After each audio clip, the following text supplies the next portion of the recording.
You're listening to Rendezvous with the Writer with Bobbi Jean and Jim Bell, only on LA Talk Radio.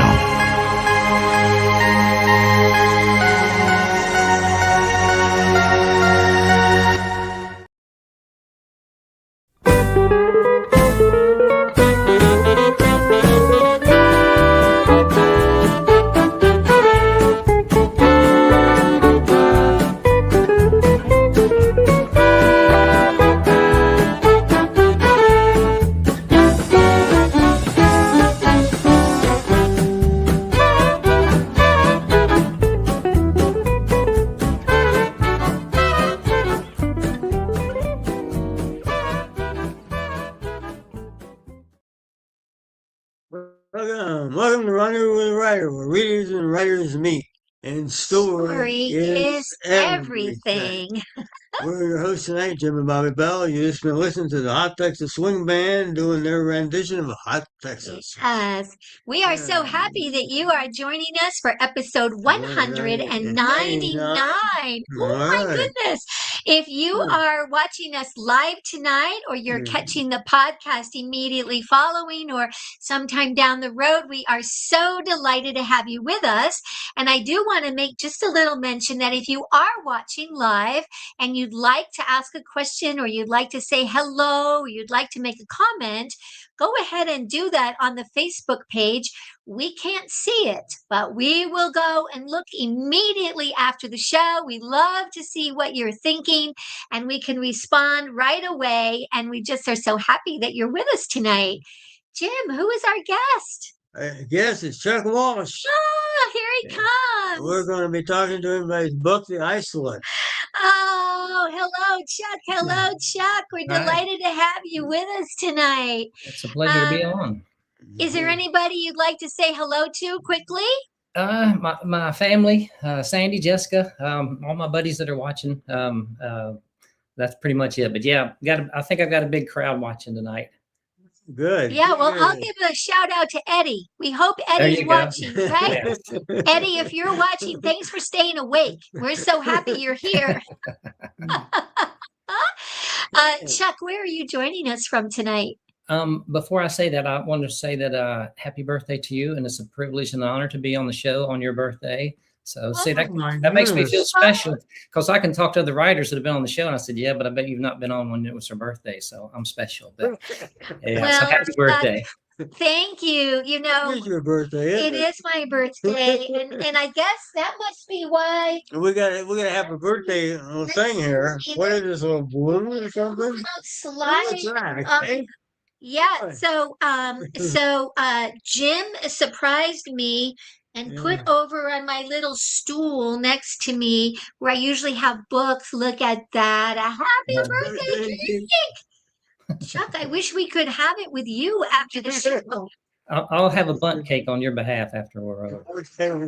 Okay. Well, you know, the book that we're going to be talking about, The Isolate, came out last year, October of 2025. Yes. And Chuck reached out to us right away. He was a frequent guest on the Writer's Block.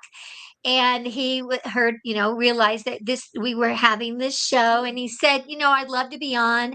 And we looked at the calendar, didn't we? Yeah. And the first opening we had was tonight. And I said, well, Chuck, that'll be so much fun to have you on with us on my birthday. So that is good. And I'm in Columbia, South Carolina. That's where this is where I am tonight. Yeah. Okay. So Jim, where are we tonight? This is a setup for the story.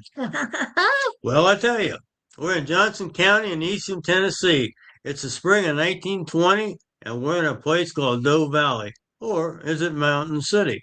I think there's been a name change. We're heading towards Iron Mountain to interview a recluse who's lived on the mountain going on 40 years. Every few years, a family member actually runs into him. We're going to be taking a buggy ride with a little lady, Vita Crosswhite. Apparently, she knows him best. Even when we get to the level landing area where we still got to walk a mile or more to his cabin. Some say he's a hobo, crazy, and maybe dangerous. Others say he's a hero, perhaps a savior pining for a lost love. In any case, he's a living legend, and it's going to be quite an interview. Oh my goodness. So we are talking about Chuck Walsh's book that did come out in fall, October of 2025, The Isolate, The Saga of Nick Grindstaff. And as you can see, we always love to show, we read the book and it is full of post-it notes. Jim, what are all those post-it notes for? Well, there's kind of important little passages in the book. And a number of them are quotes. One of them we're going to read tonight. There's just interesting things in the book. There's a lot of sage advice in that book from a lot of different characters. Yes. And Nick doesn't pay a lot of attention to it. But we, dear reader, that it's there for you, dear reader. Well, Chuck, I keep wanting to call you Nick. I apologize. If Nick calls out of my mouth, it's just because I feel like you are Nick in the writing of this book. But Chuck, this is a fabulous read. We both were absolutely enamored, and it's everything that a reader wants in a book. It's heartbreaking. It's joyous. It's a little mysterious at times. It's I just, I couldn't get Nick and the cast of characters off my mind. Could you? That's right. No, That's an interesting guy. Nick's he's an interesting guy. So we're gonna get right into the book. So Jim, do you want to give us a little bit of bio on Chuck? Chuck. Chuck Walsh is a fiction writer from Columbia, South Carolina. His latest book, The Isolate, was released in October 2025 and quickly rose to Amazon's bestseller list for historical fiction. He is also the author of 6 books, including A Month of Tomorrows, Shadows on Iron Mountain, Backwoods Justice, A Splintered Dream, A Passage Back, and Black Mingo Creek. And I read Black Mingo Creek. Yeah. We met Chuck. Well, this was one of the books that we read during the writer's block. Yeah. And, and then Chuck actually asked me, would I be willing to write something? And I said, oh my goodness, nobody'd ever asked me that before. And I did write a blurb in there and then for him. And then I believe it's on the book. It's on the front, the very front. It's on the very front. It's right up on top. There you are. It's right under your name. Woohoo! There you go. You get top billing. Oh my goodness, that was such a thrill, Chuck, to be asked. It was such a thrill. Anyway, okay. And to finish, she graduated from the University of South Carolina and lived in Columbia, South Carolina. You've been in South Carolina a long time, haven't you? My whole life, yes. Lived here my whole life. All right. Yeah. All right. Okay. Well, there's so much to talk about. Yeah, we want to ask a little about your writing background. Like, when did you start writing and what kind of stuff did you write? Okay. I started writing in 2005 when my mother was diagnosed with breast cancer. I had never written anything. And so I just decided I wanted to write something about her and to her, kind of express to her how much she meant to me, which I think she already knew. And I just had this idea for a book, and a Passage Back is the book that became. And, they say sometimes the light switch came on. Usually that means up here. The light came on for me, but it was in the heart and the soul, because it really, and I was like, I don't know where this is coming from, but that's where it began. And so I have just poured everything for the last 20 years into my books. And that's how I got started. But I had no writing background at all prior to that. Wow. But you have ended up even teaching a little, haven't you, when it comes to creative writing? Yes, I taught creative writing a couple semesters, and also work at a local college, Columbia College, and been there for 16 years. Wow. Well, your writing is breathtaking. Well, it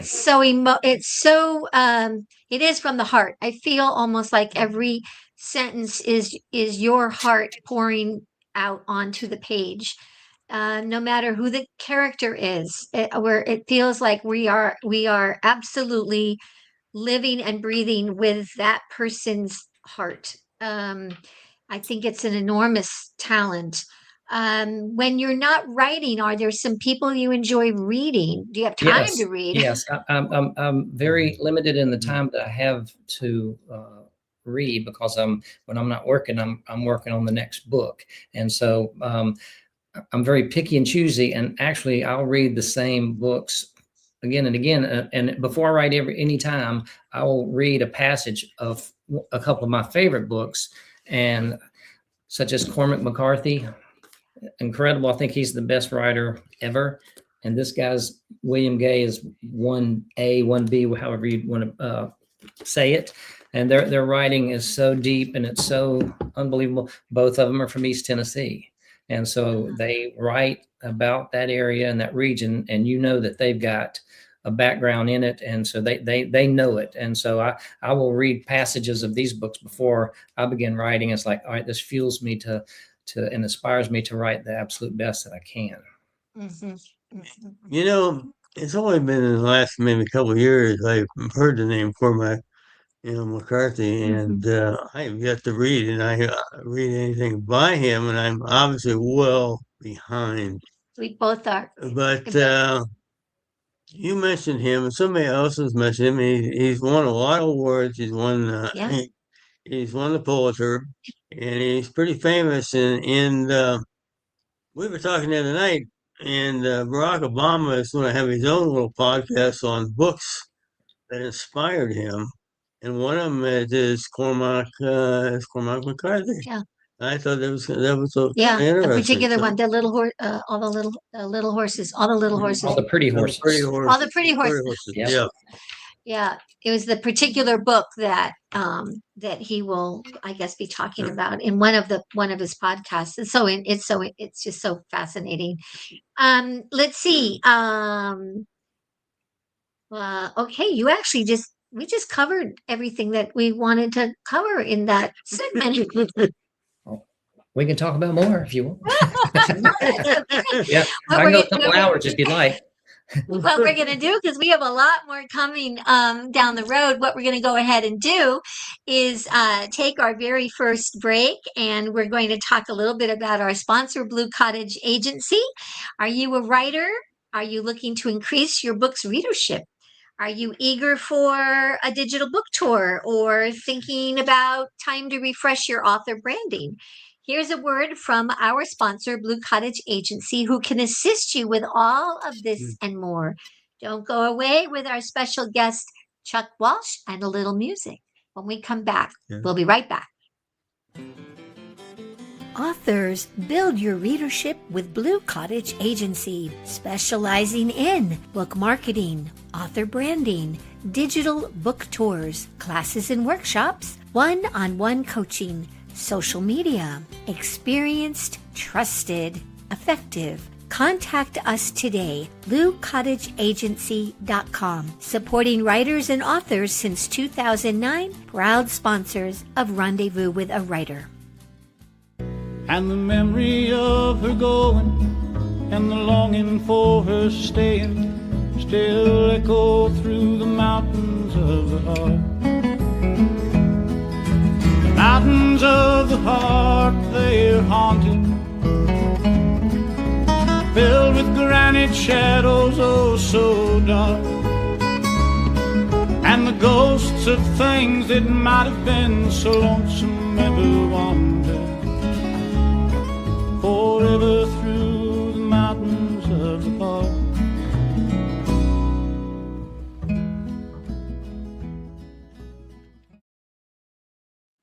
You've just been listening to Mountains of the Heart. That's from Dave Stamey's CD. You got it right there. I do. Buckaroo Man. Yeah. It kind of fits the story of our book here. And, Chuck, you said you might want to read something when we talked the other day. I'll read the whole book if you want. And so my voice, just imagine that it's Matthew McConaughey's voice saying this instead of me. Better, but yes, I will do that. A great voice. Yes.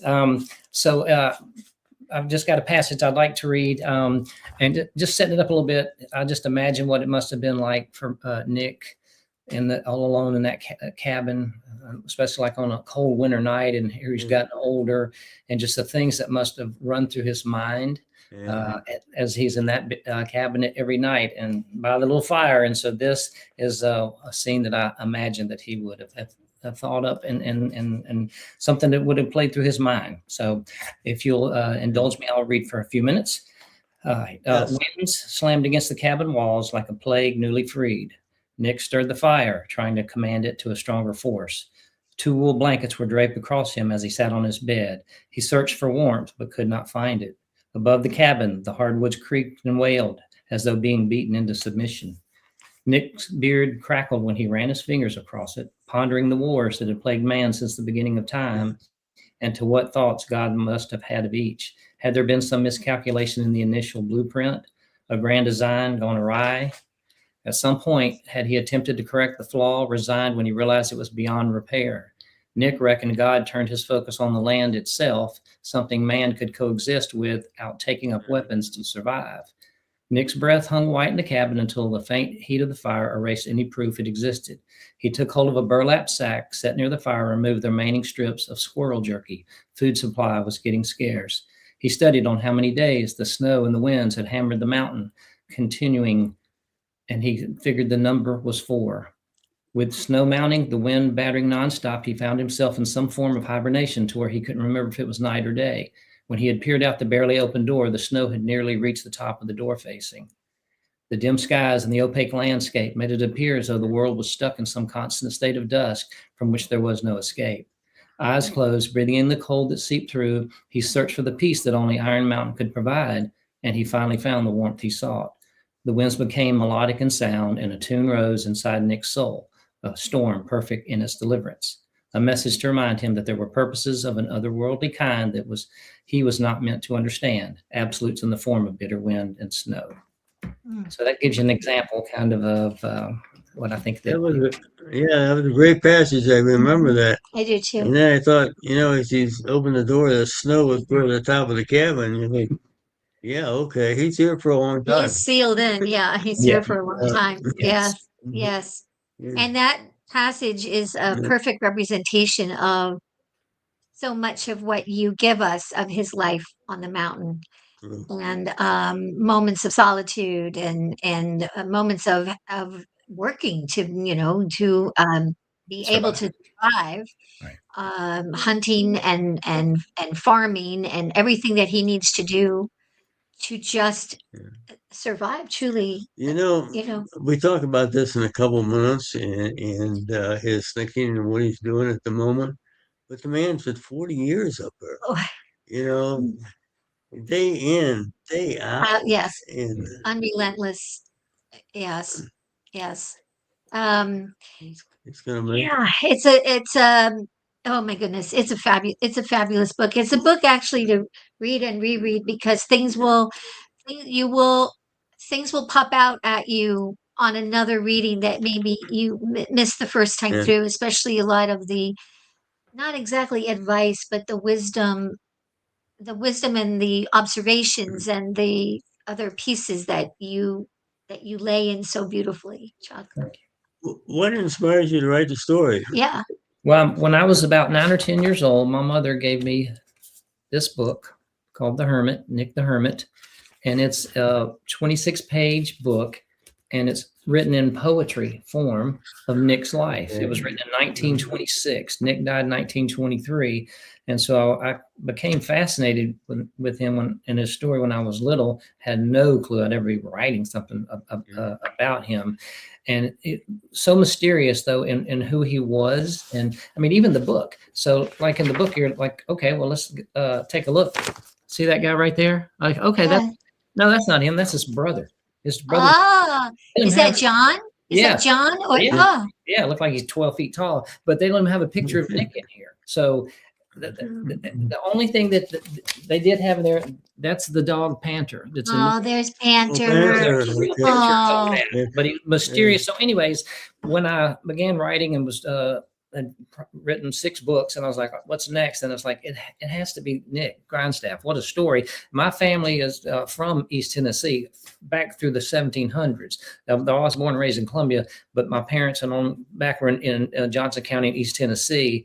And so I spent a whole lifetime up there visiting, grandparents when I was young, relatives there, and just going up and just walking through those mountains. And I have walked to his grave site, which is he's buried off of the Appalachian Trail, about 15 acres, and that's it. And his epitaph says, "Lived alone, suffered alone, and died alone." And this is the cabin that he built.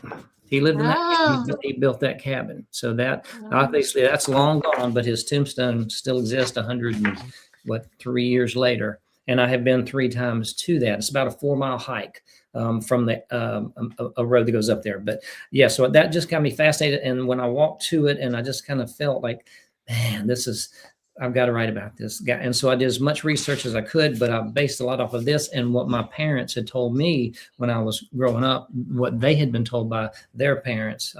And actually, my grandfather had a country store that Nick would come off the mountain from time to time and barter things that he could grow on the mountain, and for flour and meal and things he couldn't make up on the mountain himself. Yeah. Wow. Mm-hmm. So, the legends and stories that you heard, and the basis, the 26-page poem, when you were writing, did you find that there was enough of those kinds of stories to lay into the book, or did you use some of those stories, and then did you imagine, other scenarios that needed to be included? Yeah, since it's so hard to really find anything concrete about him, I only talked to one person who ever saw him live in person, and that was my uncle when he was 4 years old, out in front of his father, my grandfather's store, and Nick came up on his with an ox dragging his sled. That's what he would pack his things on and then take back whatever he'd barter for. And so he said he appeared like he was 7 feet tall when he looked and saw him coming up. But everybody else I've talked to, he was dead by that time. So it's stories passed along, and I've found 6 or 7 articles written about him through the years. From we were talking yesterday, the New York Times wrote about him in the 50s, but they said that he went to Harvard. And then all the others said he went west. And so California, Oregon, Colorado. And then what my parents had told me was St. Louis, Missouri. And I was like, well, if my mama said so, then that's what I'm going with. That's it. Right. And you take us there, don't you? Yes. We follow Nick to St. Louis. Tell us a little bit about that part of the story. Okay. I tried to do research to find buildings and things that, and when he went in 1857 out there to, 1867, when he was 26 years old. He was born in 1851. And so when he was 26 is when he left and went west.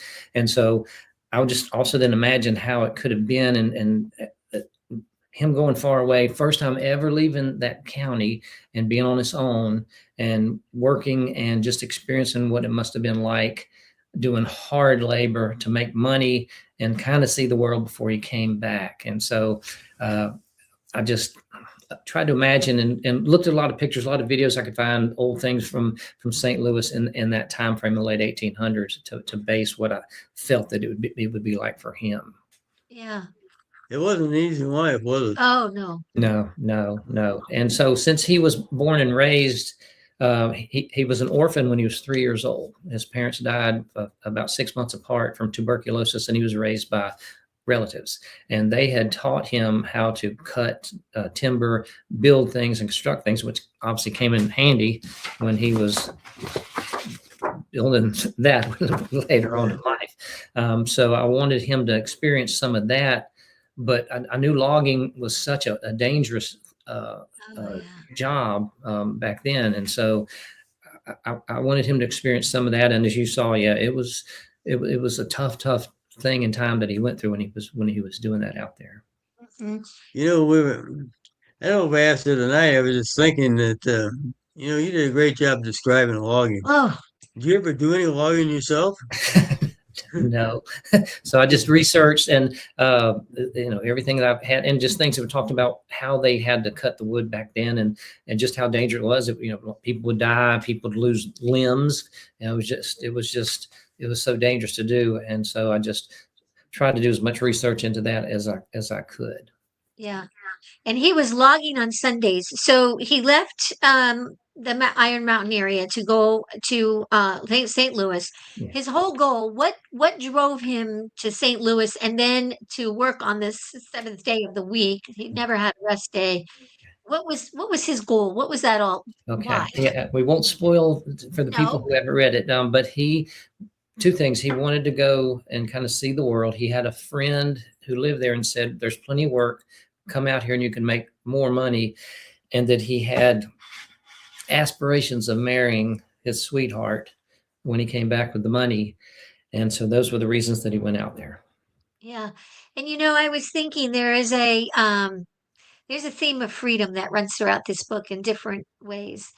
And as I think about how diligent and he could not be swayed from the idea that he was going to go and earn this money ultimately so that when he came back, he would be free. He would have no debt to anybody. He would build the life that he imagined. He's freedom was always on his mind in a way, wasn't it? Yeah. Yeah. He was always pursuing that. Always pursuing freedom. Yeah. I'm not sure. I think I realized it by the end of the book, but I'm not sure that it's something that again, this book will keep talking to you. It'll keep teaching you. It'll keep giving you an insight you didn't realize you had when you were first reading it. Yeah. We were talking earlier today, thinking about the show tonight. We were talking about Wolf Country, and we are talking obviously about Nick, and we're kind of comparing the two.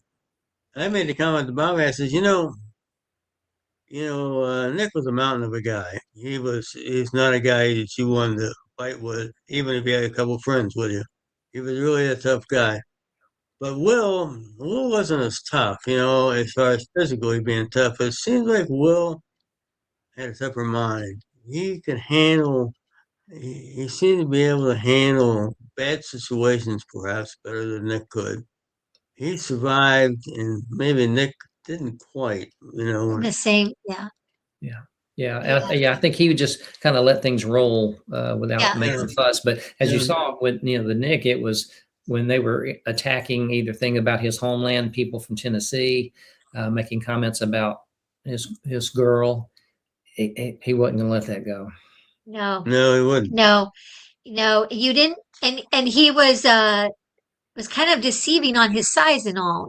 People didn't realize how physically tough he really was. Yeah. I think they underestimated, especially the fires that were burning inside of him. And then when he put his physicality, I mean, this is a guy that was building a brick wall on a building in St. Louis, and then he was logging.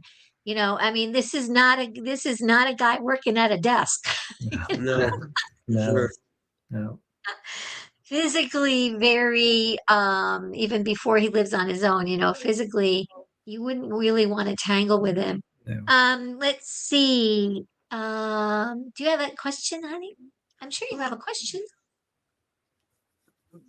Well, we talked about, we add some stories to the story, and some of those stories you put in there, we kind of, we think they were probably kind of true, but did you get them from who would have given you ideas about what the guy was really like? I mean, in the book, he saves a couple of people's lives. He's really kind of a hero. So he comes off the mountain at very apropos times.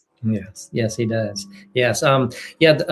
Everyone around him were just obviously things that were imagined. And that was when Veda was, when I had the idea to put her in there. One reason was for the reader to see through her eyes him and how she viewed him, viewed the cabin, being up on the mountain and sharing sad and tough things that they both had endured, so that it kind of created a bond for them.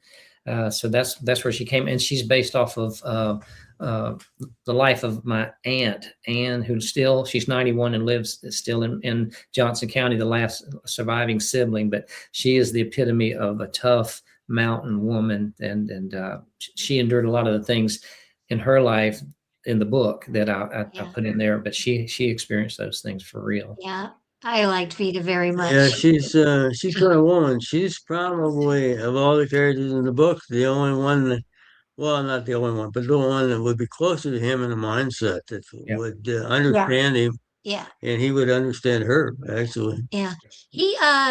We were talking about, he had to really be able to feed himself, take care of himself and such. He was quite a farmer. Yeah. And tell us just quickly a little bit about the crops that he raised and how the community loved them. Okay. Yes, he could grow cool climate, things like potatoes, rutabagas, turnips. But he also was known to have had a couple of apple trees, and so the apples that it produced were apparently very, very tasty. So he would take those products, come down to off the mountain to the stores and barter, and he'd trade that produce for the meal and flour, things that he couldn't produce on his own. So he would come down ever so often with that, and his produce was highly desired, especially those apples. That was and even the rhubarb. We were both kind of amazed because we're not really rhubarb fans, And when I'm reading that he's planting rhubarb, and I thought, why in the heck would you plant? But it was very popular, wasn't it? Yes. Before we go to our next quick little ad spot, I just want to have you tell us, what are the 3 books in his library? Okay, he had the Bible, Last of the Mohicans, and Call of the Wild, and those were he kept in his cabin, and obviously the Bible for what that provided to him. But I think also sometimes the part of the Bible, and it quotes verses in the book where it says, you're going to have trials and tribulations, and you're probably not going to understand it. And so I think it helped him deal with that. And of course, then like the Call of the Wild and Last of the Mohicans, independent spirits that of people that made it on their own, far from the world, and just people that had adapted to a hard life. And so I just imagine, and obviously the 2, I had to find books that were written back in that time. So it'd be a little hard for him to put in No Country for Old Men for him, reading by Cormac McCarthy, since that came about 100 years later. But yes. Right. I thought the scene where he finds Call of the Wild, and it's 3 cents, and he I don't know, he's just drawn to it, and he just knows he has to have it, and he's trying to figure out, and that nice shopkeeper just says, it's on the house, I think.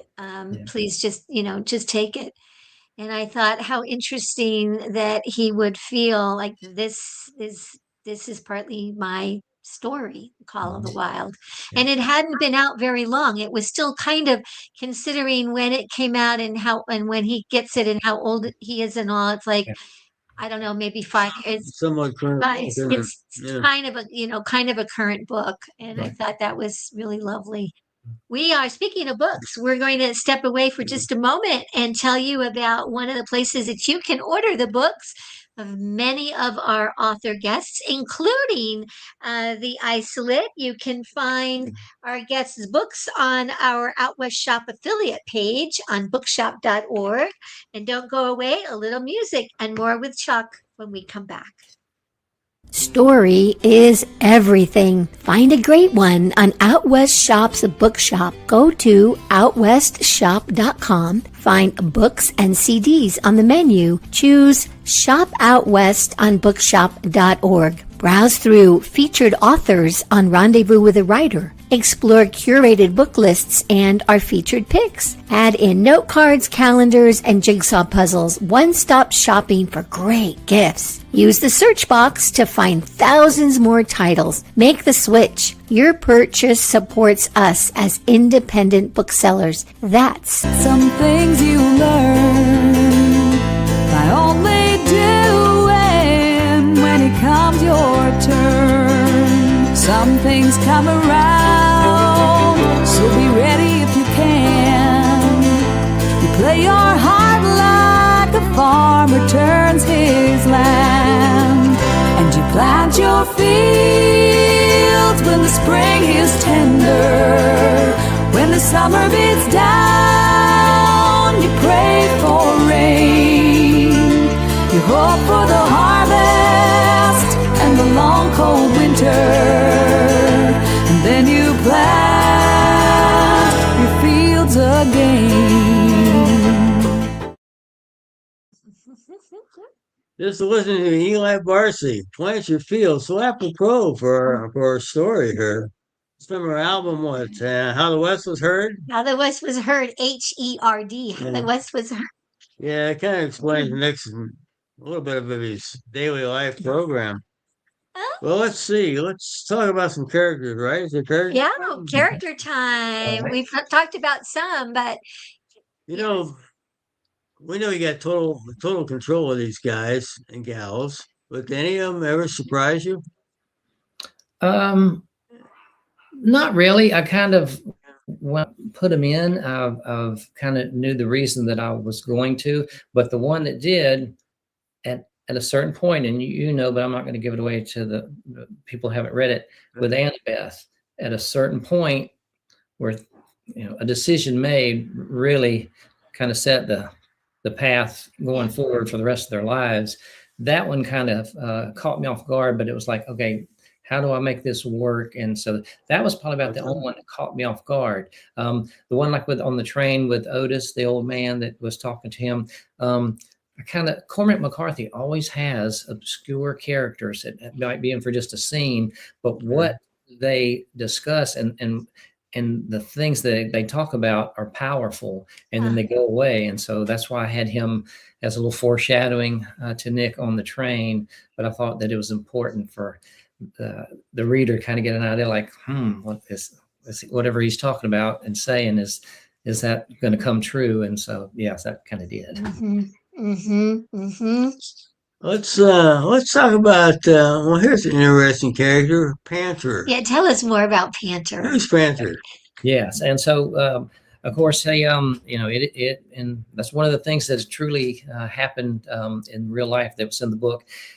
Obviously, it had to be his later years because when he was found dead in his cabin, Panther was on his chest and would not let anybody get to him, and so it was protecting him even in death. But it had followed him up the mountain one day, and it just became his buddy and partner by accident, I guess. And then they were kind of inseparable. I'd heard I went and did the Appalachian Trail Festival days, and people were like, this is what I've heard about. And these people were from like Ohio. And they said they'd heard that Nick could get Panther to go all the way into town and like get supplies and things and come all the way back up, which is about 10 miles plus in the mountain part. And I was like, no, I don't think so. I don't think so. But yes, but he was, you know, a true partner, and I think that it helped him, especially in the later years, that he was his true friend and was with him all the time. I love all the scenes with Panther. From the very first one where he crawls, I could just see it. He's crawling on his belly with his feet, you know, he's not standing up. He's crawling on his belly, and my heart just went out. I just love that. I love that scene. Okay, call out another name. Well, I gotta call out one of those snakes, I'll tell you. Oh, and yes. That's true. Yes, and in fact, when they in the book they talk about it, and he had a pet rattlesnake. So obviously they didn't have a picture of the rattlesnake, so they drew the rattlesnake. But yes, he had it and it stayed in his cabin. And as you saw, someone that came to visit was assuming, okay, it's a rattlesnake. This snake does not need to be in here. But yes, that he said that it was his pet and needed to be left alone. And it kind of serenaded him, and he fed it. And so it was, I think that was in the pre-Panther years. So I don't think the snake dog would have gotten well there. That's true, but Nick was the kind of guy that he was at one with nature. I mean, there were bears and wolves there, but they always seemed to leave him alone. So. Yeah, and he didn't hunt deer or bears, and you have some interesting scenes with some hunters that come up into the area, and he basically says, "You do not hunt bear here." Yeah. He felt they Very were just part of the interesting. world. You know, it was their world before it was anybody else's, and that they had the right to live there and not be hunted. Yeah. You know, we have a character that's just a small part she has, but Adeline. Adeline. Yeah. Tell us about Adeline. Yeah. And some people, when the part when she's in there, the bit she's in there, some readers thought, okay, this might be going somewhere with them, and I'll leave it at that. But yeah, and so I wanted someone that had the spunk, that would come in there and like, I'm coming up to your place. I want to see what you're all about, because I've heard about you, the legend, and I want to make sure that that's the way it is. And so I think that meant a lot to him, and affected his heart in a way where it meant a lot that she came, and I think she stayed in his memory for a long time. Yeah.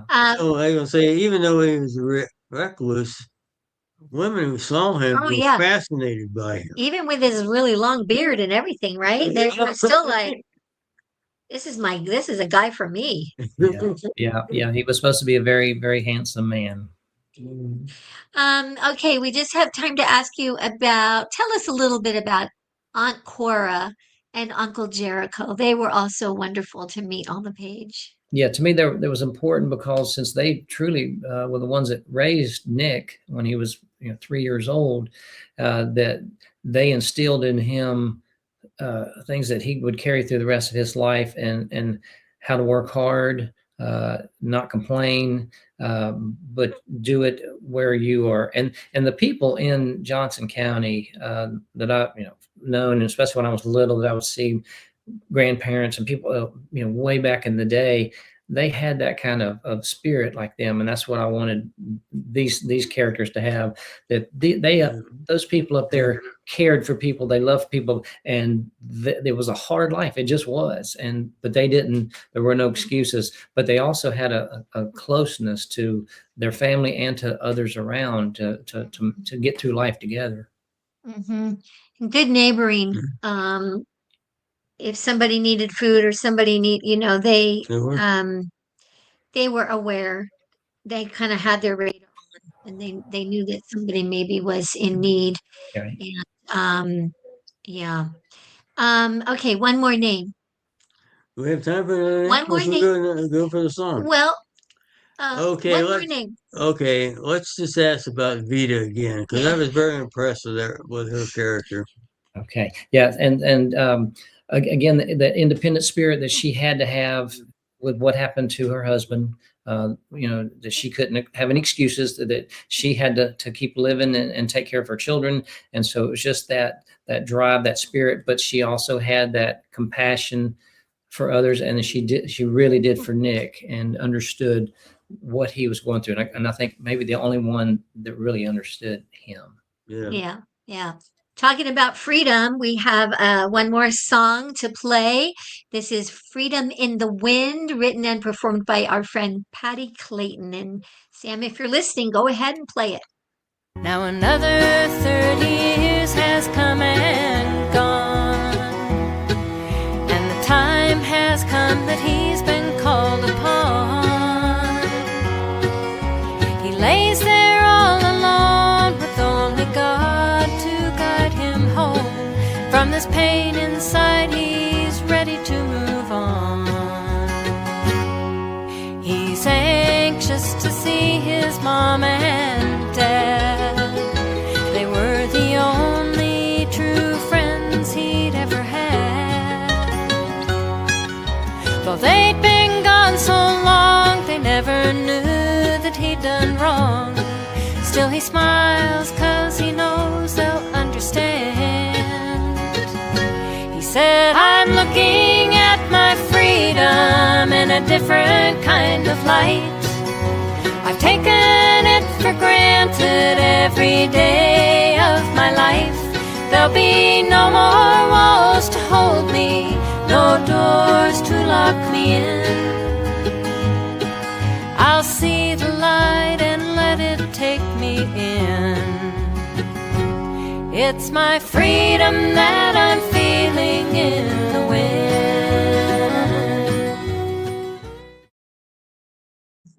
Human in the Wind by our friend Patty Clayton from her album Just a Little Bit Cowgirl.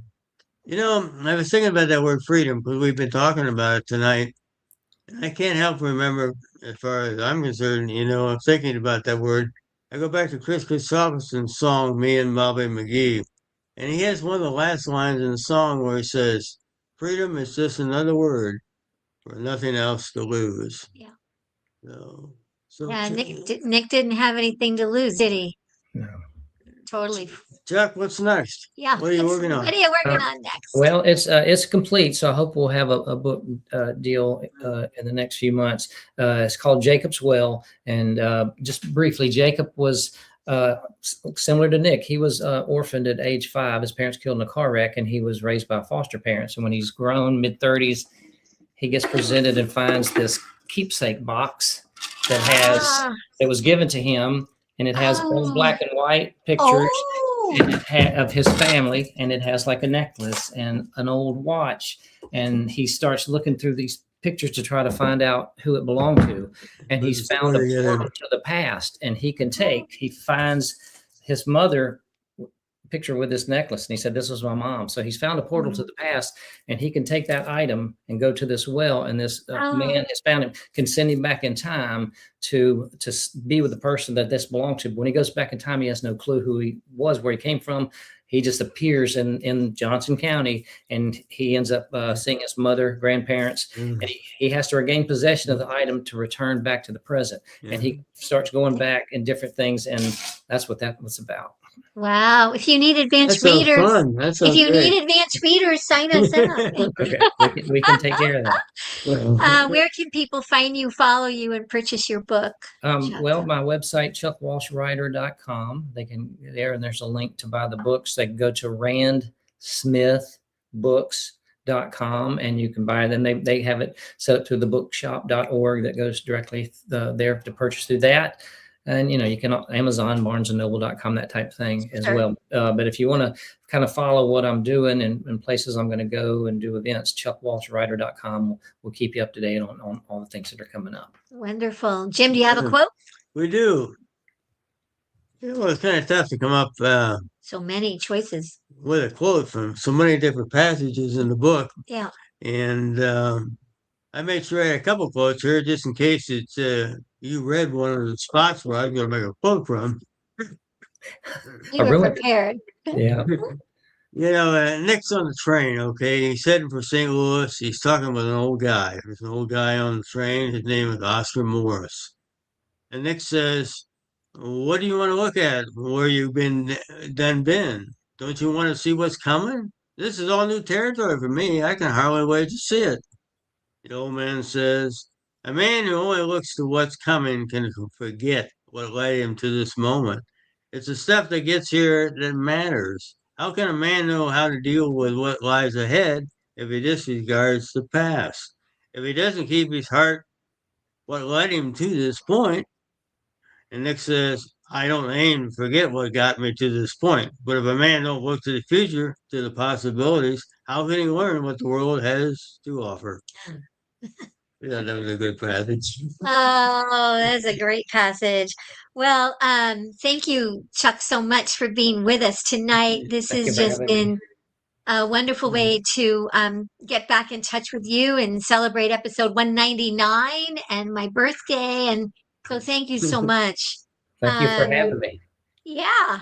And you have to keep in touch with us about what's coming out with Jacob's Well. We want to also just give a thank to Sam Hassan, LA Talk Radio's founder, our DJ tonight and engineer, our sponsor, Blue Cottage Agency, Alex Dormont and the Hot Texas Swing Band, our performers, Dave Stamey, Patty Clayton, and Eli Barcy.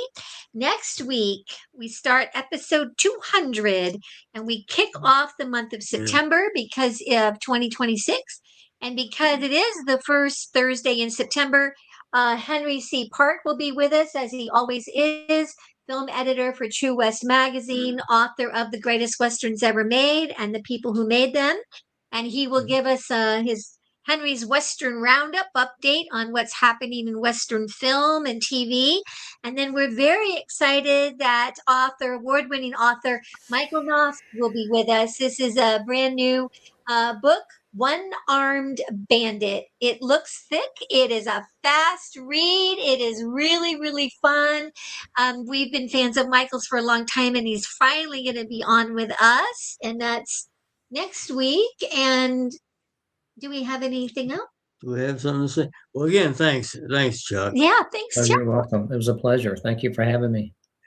And as we always say, it's always a great day out west. Keep writing. We'll keep reading. We'll see you down the trail. Goodbye, Chuck. Bye. Bye. I'll take care. Mhm.